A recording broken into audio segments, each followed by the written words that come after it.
اچھے اخلاق کا مالک انسان ان لوگوں کا مرتبہ پا لیتا ہے جو راتوں کو اٹھ کر عبادت کرتے ہیں۔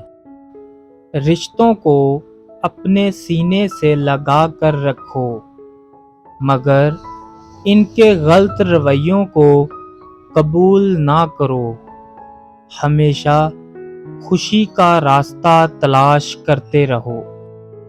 ساری دنیا کے رہنماؤں کی رہنمائی کچھ نہیں کر سکتی اگر آپ کچھ نہ کرنا چاہیں۔ اگر شیطان آپ کو گناہوں سے تھکا رہا ہے تو آپ اس کو توبہ سے تھکا دیں۔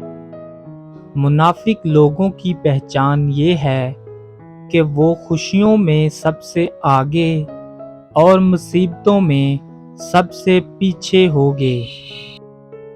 تھوڑا سا پستہ کھا لیا کرو، مردانہ طاقت کے لیے بہت فائدہ مند ہے۔ مزید معلوماتی ویڈیو کے لیے پلیز ہمارے چینل کو سبسکرائب کر دیجیے گا۔